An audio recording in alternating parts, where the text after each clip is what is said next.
Praise the Lord, जय मसीह की shalom. फिर से प्रभु यीशु के सामर्थ्य नाम में मैं आप सबका स्वागत करता हूँ और धन्यवाद करता हूँ खुदा बाप का कि जिसने मुझे मौका दिया कि मैं फिर से आप सबके साथ बात कर सकूँ। मैं आप सबको धन्यवाद करना चाहता हूँ कि आपने मेरे संदेशों को ना सिर्फ सुना लेकिन कई लोगों तक आपने फॉरवर्ड किया और कई जगहों से मुझे कॉल्स आए। कई लोगों ने वचन को ना सिर्फ वचन को सुना लेकिन उसके द्वारा उन्होंने आशीष पाई और कई लोगों ने मुझे बताया कैसे वचन के द्वारा उन्होंने अपने जीवन को देखने के नज़रिए को बदला और कई लोगों ने उन संदेशों को सुना और चुनाव जो पिछले समय मैंने आपके साथ बात की कि कैसे हमें एक अच्छा चुनाव करना चाहिए। जो आज हम निर्णय लेंगे, जो आज हम चुनाव करेंगे, उस चुनाव के ऊपर हमारा सारा मसीह जीवन ये निर्भर करता है। आज मैं प्रभु से जब बातें कर रहा था तो प्रभु ने मुझको बताया कि कि कैसे परमेश्वर की बुलाहट जब मुझको मिली। कई बार हम परमेश्वर की बुलाहट को समझ नहीं पाते हैं और आज मैं चाह रहा था कि मैं एक वचन मुखौटा इसके ऊपर आपके साथ बात करूं, लेकिन प्रभु ने मुझे बोझ दिया कि आज मैं उपवास प्रार्थना में बैठा हूं। प्रभु ने मुझे बोझ दिया कि इसके पहले कि लोग मुखौटा इसको सुने, मैं चाह रहा था कि मैं अपनी गवाही आपके साथ बांटूं। हालांकि हर किसी का अनुभव अलग-अलग होता है, वैसे ही मेरा भी अनुभव मैं आज आपके साथ बाँटना चाहता हूँ, आज अपनी गवाही बाँटना चाहता हूँ। शायद मेरी गवाही आपके जीवन को बदल सकती है। कई बार हम अपनी गवाही के द्वारा कई लोग जो आज भी अंधकार में हैं, वो प्रकाश की ओर आ सकते हैं। इसलिए मैं आज अपनी गवाही आप सबके साथ बाँटना चाहता हूँ और मेरा विश्वास है कि इस गवाही के द्वारा प्रभु अद्भुत काम करेगा और जो लोग आज भी अंधकार में अपना जीवन बिता रहे हैं, उनके लिए आशीष का नया दरवाज़ा खुलेगा।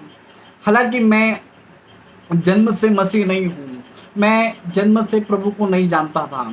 मैं एक हिंदू परिवार से हूँ और मेरा पूरा जीवन मेरा पूरा जीवन मैं वैसे ही जीता था जैसे कि माँ-बाप के द्वारा मुझे सिखाया गया और कम उम्र में ही मैं गलत चीज़ों का आदी हो गया। वो सिगरेट पीना, दारू पीना, तंबाकू खाना, यहाँ तक कि गलत लड़कियों की संगति रखना, जुआ खेलना, ऐसी गंदी आदतों से मैं पीड़ित हो गया और इन गंदी आदतों ने मुझे पूरी तरह से जकड़ लिया। कई बार मैंने जुआ खेलने के लिए अपने माँ के गहने बेच दिए, घर में चोरी किया और ऐसी कई हरकतें मैं करता रहा जिसके वजह से मैंने अपने जीवन को पूरी तरह से खराब कर लिया। यहाँ तक कि पढ़ाई के क्षेत्र में मैं आगे नहीं बढ़ा। मेरी पढ़ाई तकरीबन सिर्फ 8वीं फेल है और 8वीं फेल इसलिए क्योंकि मैं ये समझता हूँ कि मैं उस बुद्धि के मूल को, उस खुदा को नहीं जानता था। इसी वजह से मैं सिर्फ 8वीं तक ही अपनी पढ़ाई कर सका। और ऐसे समय में जैसे कि हम सब जानते हैं कि हर कोई अपने तरीके से अपना जीवन जीता है, वैसे ही मैं भी अपने तरीके से परमेश्वर को देखता था। मेरा विश्वास था कि उपवास पकड़ना, नंगे पैर उपवास पकड़ना अ, या अ, या किसी का ऐसा कहना होता है कि परमेश्वर हमारे अंदर रहता है। और हालाँकि मैं एक तांत्रिक फैमिली से बिलॉन्ग करता हूँ और बचपन ही से मैंने देखा है कि कैसे लोगों का ये विश्वास होता है कि परमेश्वर उनके अंदर आता है, वे अपने आप को मारते हैं, अपने आप को काटते हैं, वो आग पर चलते हैं और मेरे दिमाग में जो परमेश्वर की छवि थी वैसी थी। तो मैं भी ये सोचता था कि एक दिन ऐसा आएगा कि मेरे अंदर भी भगवान आएगा और मैं भी ऐसी सारी चीज़ें करूँगा। लेकिन मेरा परमेश्वर को देखने का नज़रिया बिल्कुल गलत था। जैसे कि मैंने आपको बताया कि गलत आदतों से मैं पीड़ित हो चुका था और मेरे परिवार ने कई योजनाएँ उन्होंने बनाई ताकि वो मुझको सुधार सकें। लेकिन मेरे अंदर उन्होंने कोई सुधार को नहीं देखा। कई बार मुझे तकरीबन 7 बार मुझको जेल जाना पड़ा और बार-बार मैं झगड़ा करता था, लोगों से मारपीट करता था, दारू पिया करता था और ऐसी आदतों की वजह से मैंने अपने जीवन को पूरी तरह से खराब कर लिया। समय आया कि मेरे परिवार के लोग भी मुझसे दूरी बनाने लगे। मेरे दोस्त, मेरे रिश्तेदार मुझसे दूरी बनाने लगे। हालाँकि एक बार तो ऐसा भी हुआ कि मैं मेरे एक दोस्त के घर पर गया, तब उनकी मम्मी बोल रही थी और मैं बाहर खड़ा था। हालाँकि उन्होंने देखा नहीं कि मैं वहाँ पर हूँ। उन्होंने कहा कि आप संदीप के साथ रहना बंद कर दीजिए, क्योंकि इसकी गंदी आदत आपको लग जाएगी। और मैंने उस बात को सुना और मैं बड़ा ही दुखी था। एक वक़्त आया कि मेरे परिवार ने भी मेरा साथ छोड़ दिया और मुझे घर से निकाल दिया, क्योंकि मैं अपनी जुए की आदत में इतनी बुरी तरह से फँस गया था कि मैं बार-बार घर में चोरी करता था, अपने पैसे बर्बाद करता था और मुझे घर से निकाल दिया गया। और मैंने अपना मुझे निकाल दिया गया, तब मैं घर से बाहर निकला और ₹700 महीने के एक घर में मैंने किराए से लिया और वहाँ पर मैं रहा करता था। और उस वक़्त मैं ज़्यादा सिगरेट, ज़्यादा दारू पीने लग गया और उस वक़्त एक व्यक्ति मेरे जीवन में आया और उन्होंने मुझे ऐसे बताया कि परमेश्वर आपसे प्यार करता है।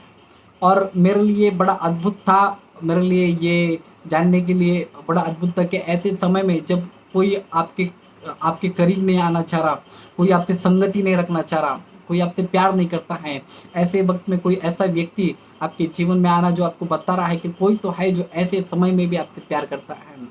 और उसने मुझे बताया कि आपको प्रभु यीशु मसीह प्यार करता है। और पहले से ही मेरे दिल में मसीह लोगों के लिए एक बड़ी ही बड़ी ही बोलते तीव्र भावना थी, गुस्सा था। मैं सोचता था कि क्या हमारे देश में भगवानों की कमी है? क्या हमारे देश में ईश्वरों की कमी है जो हमें अपने आप को दूसरे दूसरे के ईश्वर को हम मानने लगे। और मुझे पहले से ही यीशु पर या क्रिश्चियन लोगों पर पहले से ही बहुत गुस्सा था। इतना ही नहीं बल्कि मैं तो जहाँ पर इनका कब्रिस्तान होता है, कब्रों पर बैठकर मैं कई बार दारू पिया हूँ। और कई बार मैंने इनके बारे में गलत-गलत बोला है। लेकिन मुझे मालूम नहीं था कि परमेश्वर की योजना मेरे लिए अद्भुत है, मेरा खुदा मुझसे प्यार करता। बाइबल कहती कि हम माता के गर्भ में थे तभी से परमेश्वर ने हमें चुन लिया और उसने हमारे लिए एक कार्य नियुक्त किया है। मैं बिल्कुल भी नहीं जानता था कि कैसे परमेश्वर मेरे जीवन को बदलने वाला है या परमेश्वर कैसे मेरे जीवन में अद्भुत काम करने वाला है। मैंने उस सिस्टर की बात को सुना और मैंने निर्णय लिया कि मैं भी जाकर देखूं कि एक्चुअली इन मसीह जीवन होता क्या है। तब मुझे एक जगह पर ले जाया गया जहां पर एक पासवान थे और वो पासवान प्रचार कर रहे थे और उन्होंने कई गाने गाए। वहां पर एक गाना था, सिर्फ एक नज़र उठाकर देख ले लहू की धारा, तेरे पाप धुल सकेंगे आज ही मसीह के द्वारा। उस गाने ने मुझको उस गाने को मैंने सुना, वो गाना मुझे मेरे दिल को बहुत उस गाने ने छुआ और मैं चाह रहा था कि मैं जानूँ कि ये लोग कैसे अपना जीवन जीते हैं। और हालाँकि मेरी पढ़ाई बहुत नहीं हुई और स्कूल में मैं सिर्फ़ हिंदी इस विषय में पास हुआ करता था और पढ़ाई-लिखाई से दूर-दूर तक मेरा कोई रिश्ता नहीं था। और मेरे लिए ये अद्भुत था कि मैं बाइबल को पढूँ या कुछ और करूँ, क्योंकि पढ़ाई से मेरे को पूरी तरह से नफ़रत थी।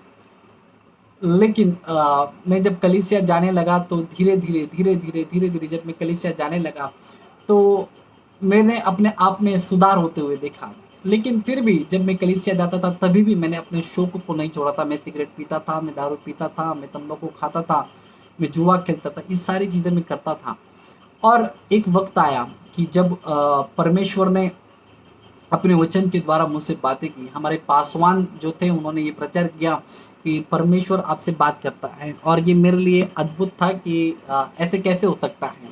क्योंकि आज तक तो मैंने यही सुना है कि परमेश्वर जब तक किसी के शरीर में ना आए तब तक बात नहीं करता है। क्योंकि मेरे हिसाब से तो जब तक मैंने परमेश्वर को देखा था कि किसी के शरीर में आएगा तब वो हमसे बात करेगा।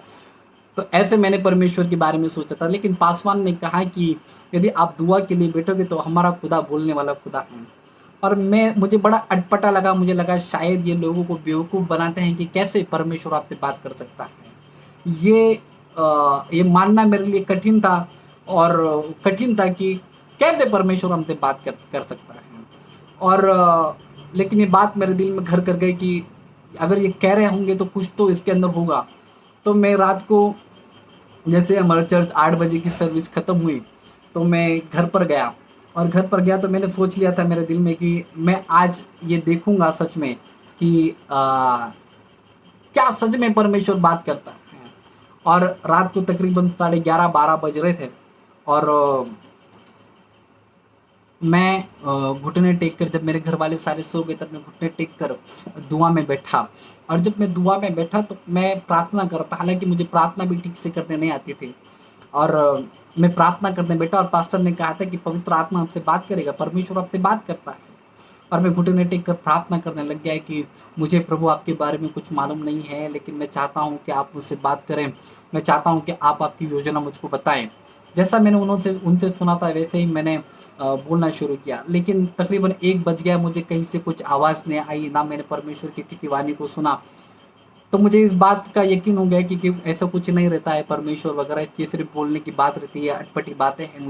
लोग अपना अपना बिजनेस चलाते थे। तो मुझे लगा कि कलीसिया भी एक बिजनेस है, लोग आ रहे हैं, दान डाल रहे हैं और ये लोग सिर्फ हमें मोटिवेट करने के लिए यहाँ पर बुलाते हैं। लेकिन मालूम नहीं क्यों मैंने ऐसे परमेश्वर को बोला कि शायद मैं ज़्यादा पापी हूँ, इसलिए तुम मुझसे बात नहीं कर रहा है। और मैंने सोचा कि अब मैं सो जाता हूँ, काफ़ी देर हो चुकी है। तो मैंने अपना रिमोट लिया और मैंने परमेश्वर से बोला, नहीं कुछ तो यार वचन से ही बात कर लेता, तो मैं समझ जाता कि तू मुझसे बात करना चाहता है। लेकिन ऐसा कुछ भी नहीं हुआ मेरे दोस्तों। लेकिन मैंने सोचा सोते-सोते मैं एक बार टीवी ऑन कर लूँ। और आपको यकीन नहीं होगा कि जैसे ही मैंने टीवी को ऑन किया, वहाँ पर स्टार प्लस चैनल लगा और वहाँ पर एक परमेश्वर की बाइबल की आयत, वहाँ पर एक नई ज़िंदगी करके एक सीरियल लगता है और उस नई ज़िंदगी सीरियल ख़त्म हो चुका था और लास्ट का एक वचन वहाँ पर फ्लैश हुआ था और वो है यशायाह 61, उसका पहला वचन जो मैं आपके लिए पढ़ना चाहता हूँ। प्रभु यहोवा का आत्मा मुझ पर है, क्योंकि यहोवा ने सुसमाचार सुनाने के लिए मेरा अभिषेक किया और मुझे इसलिए भेजा कि मैं खेदित मन के लोगों को शांति दूँ, कि बंदियों के लिए स्वतंत्रता का और कैदियों के लिए छुटकारे का प्रचार करूँ। और इस वचन के द्वारा परमेश्वर ने मुझसे बातें की और मैं घुटनों पर आया और मैं रोने लग गया कि प्रभु, ये जो वचन है, इस ये वचन मेरे लिए स्वीकार करना बहुत कठिन है, क्योंकि मैं अपनी योग्यता पर जा रहा था। मैंने प्रभु को बताया, प्रभु मैं सिगरेट पीता हूँ, मैं दारू पीता हूँ, मैं तंबाकू खाता हूँ, गलत लड़कियों की संगति में रहता हूँ प्रभु। और मेरा एजुकेशन इतना नहीं है प्रभु कि मैं तेरी सेवा कर सकूं या लोगों के लिए दुआ कर सकूं। लेकिन बाइबल कहती है मेरा खुदा ना तो रूप देखता है, ना एबिलिटी देखता है, ना कैपेबिलिटी देखता है, मेरा खुदा आपकी उपस्थिति देखता है। मेरे भाई मेरे बहन, मुझे आज भी वो दिन याद है कि दूसरे दिन मुझे एक मसीह परिवार में मैं गया और वहाँ पर एक पास्टर दुआ कर रहे थे। और उस पास्टर की दुआ होने के बाद वो लोगों ने मुझे कहा कि आप कौन से चर्च को जाते हो, क्या करते हो? मैंने उनको सब बताया, लेकिन आखिरी में उन्होंने मुझे कहा कि आप हमारे लिए प्रार्थना कीजिए। और मुझे प्रार्थना करना नहीं आता था। मैंने नॉर्मल जैसे अपनी इज़्ज़त रखने के लिए मैंने प्रार्थना की और जैसे मैंने आँखें बंद की, मैंने प्रार्थना की, तो मैंने देखा कि जैसे मैंने प्रार्थना की वहाँ पर कुछ लोग थे जो अचानक उनको कोई बीमारी थी, वो चंगी हो गई। एक को एक को टॉयलेट के लिए प्रॉब्लम हो रहा था, अचानक से उसका टॉयलेट का जो प्रॉब्लम था, जिसको हम मराठी में मुँह खड़ा बोलते हैं, वो हुआ। और उसने कहा जैसे आपने प्रार्थना की, मैं टॉयलेट को गया, मेरे अंदर जो पत्थर था वो गिर गया टॉयलेट के माध्यम से। और मुझे बड़ा अजीब लगा कि ये कैसे हो रहा है। और मैं प्रेयर किया और मैं घर पे चला गया, मुझे लगा हो गया होगा।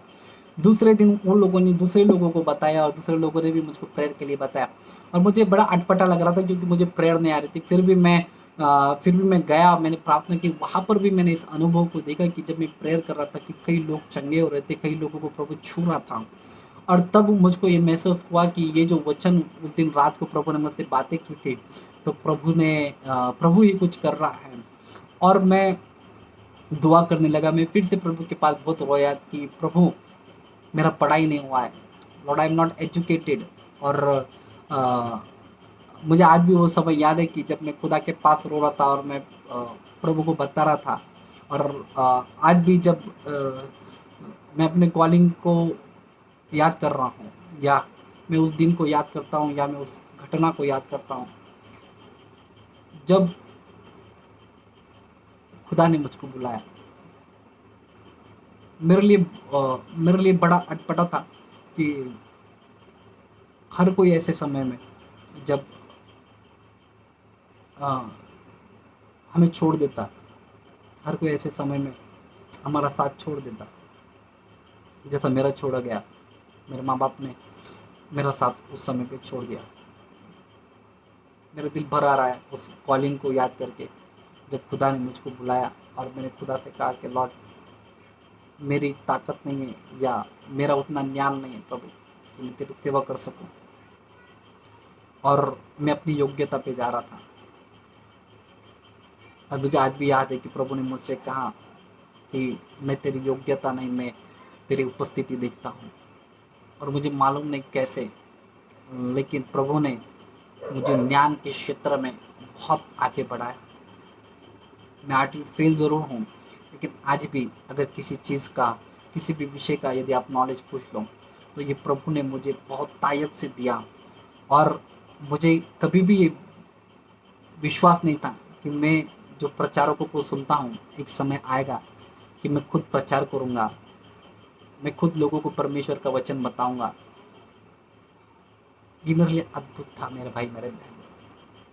कई बार हम ये समझते हैं कि हम एक साधारण इंसान हैं। मेरे भाई मेरे बहन, परमेश्वर की योजना हमारे अंदर छुपी होती है। मैंने परमेश्वर को कई चीज़ों में ढूंढने का प्रयत्न किया, लेकिन मुझे प्रभु नहीं मिला। लेकिन जब मैंने यीशु मसीह को अपना उद्धारकर्ता के रूप में स्वीकार किया, मेरे भाई मेरे बहन, मेरा जीवन बदल गया। जब मैं प्रभु में विश्वासी नहीं था, मैं 60 रुपये रोज से मैं पेंटिंग काम किया करता था, बुट पॉलिश किया करता था, लोगों की कार धोया करता था, 100 रुपये से किसी का बच्चा संभाला करता था। लेकिन आज मेरे खुदा ने मेरे औकात को बढ़ा दिया। जो जो मैंने विश्वास से मेरे खुदा को मांगा, मेरे खुदा ने मेरे मेहनत पर अपनी बरकत दी और प्रभु ने मुझे आशीष दिया। आज मेरे लिए कोई भी सपना देखना, मानो मैंने सपना देखा और वो कल पूरा हो गया, ऐसे दिन प्रभु ने मेरे लिए लाए। और विशेष प्रभु ने मेरे जीवन को बदला, मेरे अस्तित्व को बदला, और उसने बताया कि मैं वो खुदा हूँ जो तुझसे प्यार करता है।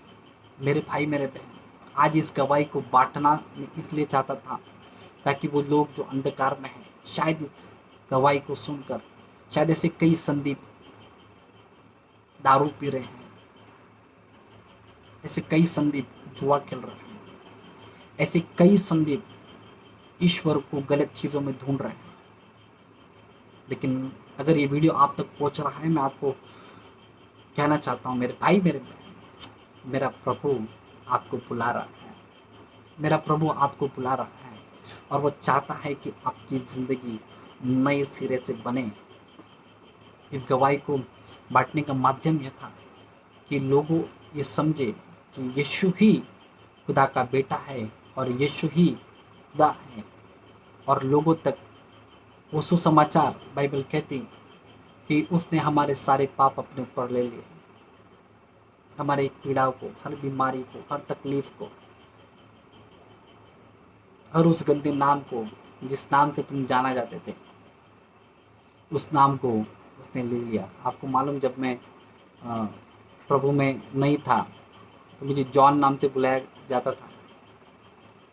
जॉन इस नाम इसलिए दिया गया था क्योंकि मेरे बाल बड़े थे और मैं हर बार मारपीट किया करता था और बहुत ज़्यादा जुआ खेलता था।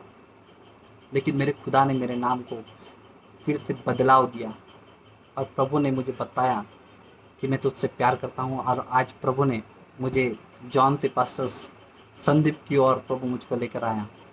मैं प्रभु को धन्यवाद देता हूँ कि सच में उसने अद्भुत रीति से मेरे जीवन को बदला, और मेरा विश्वास है मेरी गवाही को सुनकर शायद आज आप अपने जीवन को खुदा के हाथ में दे दोगे। मैं ये विश्वास करता हूँ कि आज इस गवाही के द्वारा प्रभु ने आपको छुआ। मैं आप सबको उत्तेजन देता हूँ, उस सच्चे ईश्वर को ढूंढिए जिसके बारे में आज तक आपने सुना भी नहीं। मैं भी इसी अंधकार में था और आज यीशु ने कहा कि तुम जगत की ज्योति हो। मैं आपको कहना चाहता हूँ, स्वीकार कीजिए, आज ये निर्णय लीजिए उस खुदा को जानने का, उसके पास आने का, क्योंकि मेरा यीशु आपसे प्यार करता है। हालेलुया, प्रेज़ द लॉर्ड, जय मसीह की शालोम।